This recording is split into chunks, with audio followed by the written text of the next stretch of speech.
दे रही हैं और लगातार हम सुनते रहे हैं उसको।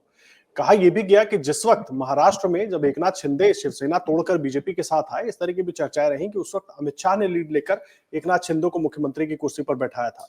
तो अगर उन्हीं रिश्तों पर हम गौर करें और देवेंद्र फडणवीस को लेकर जो चुनौतियां बताई जाती रही हैं, चाहे मराठा आरक्षण वाले मुद्दे को लेकर, या अगर ओबीसी के एंगल से हम देखने समझने की कोशिश करें, या अगर देवेंद्र फडणवीस को बनाते हैं और ऐसे में एकनाथ शिंदे 57 विधायक जिनके पास हैं और वो अगर नाराज हो जाते हैं, वो वाले एंगल से देखें, तो क्या अमित शाह देवेंद्र फडणवीस को आगे बढ़ाएंगे या वो वापस एकनाथ शिंदे के बारे में ही सोचेंगे फिलहाल? देखिए, एक बात समझने की बहुत जरूरत है। आखिर अमित शाह जो भाजपा को बहुत ही आगे ले गए हैं, वो देवेंद्र फडणवीस के नाम पे इतनी आसानी से सहमत क्यों नहीं हो पा रहे हैं? तो सबसे पहले मैं आपको ये जानकारी देना चाह रहा हूँ कि जब भी यहाँ पे ऑपरेशन लोटस हुआ, यानी कि 2019 में जब सरकार बनी, उसके पहले अमित शाह का या भाजपा के कई वरिष्ठ नेताओं का ऐसा मानना था कि उद्धव को छोड़ के हमें अकेले चुनाव लड़ना चाहिए।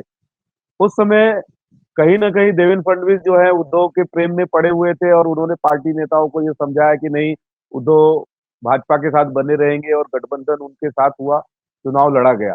तो सबसे पहली बात तो ये होगी कि देवेंद्र फडणवीस ने वहाँ बहुत बड़ी राजनीतिक गलती की, जबकि पार्टी के बड़े नेता ये कह रहे थे कि हमें शिवसेना से अलग होकर चुनाव लड़ना है।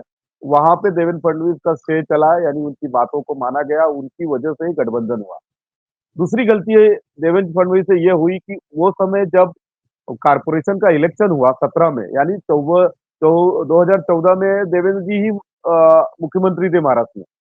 17 में मुंबई कारपोरेशन का इलेक्शन हुआ, तब भाजपा के पास 4 निर्दलीय नगर सेवकों यानी पार्षदों का समर्थन लेके मुंबई में महापौर बनाने का बहुत ही बढ़िया मौका था। उस वक्त भी देवेंद्र फडणवीस ने बड़ी गलती की। उन्होंने उद्धव ठाकरे का मेयर बनने दिया और भारतीय जनता पार्टी के बड़ी संख्या में पार्षद होने के बावजूद वो अपोजिशन में ये कहते हुए बैठे कि हम पहरेदारी करेंगे। तो देवेंद्र फडणवीस के जो डिसीजन थे वो कहीं ना कहीं शुरुआत में गलत होते गए।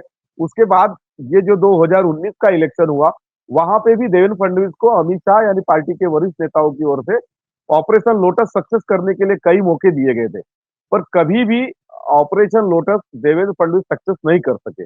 और आखिर में जब अमित शाह और उनकी टीम लगी, उस वक्त ऑपरेशन लोटस सक्सेस हुआ। उसके अंदर अमित शाह की वजह से ही, उनके आश्वासन की वजह से ही एकनाथ शिंदे ने शिवसेना तोड़ने की हिम्मत दिखाई। तो ये सारी गलतियां जो देवेंद्र फडणवीस से अतीत में हुई है, उसकी वजह से अमित शाह को पता है कि देवेंद्र फडणवीस की एक्चुअल पॉलिटिकल क्षमता क्या है, या सरकार बनाने या बिगाड़ने या अलग तरह की जो चीजें हैं उसमें वो कितना डेयरिंग करते हैं।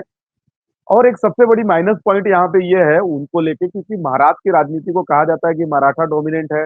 यहाँ पे मराठा समाज के लोग दूसरे अदर जाति के व्यक्ति को मुख्यमंत्री के रूप में लंबे समय तक नहीं सहन कर पाते। तो क्योंकि देवेंद्र फडणवीस जी जिस समाज से आते हैं, वहां पे भी कहीं ना कहीं वोट बैंक का फायदा बीजेपी को होगा, ऐसा लग नहीं रहा है।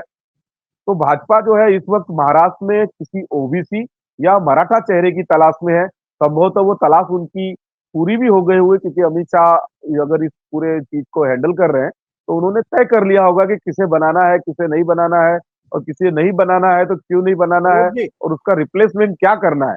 तो ये सारी चीजें हैं आदर्श जी। इसकी वजह से तुरंत 132 विधायक होने के बावजूद देवेंद्र फडणवीस के नाम पे मुहर नहीं लगी। यही देखिए, अगर आप ये वीडियो YouTube पर देख रहे हैं तो हमारे चैनल को सब्सक्राइब कर बेल आइकन दबाएं, और Facebook पर देख रहे हैं तो हमारे पेज को लाइक करें।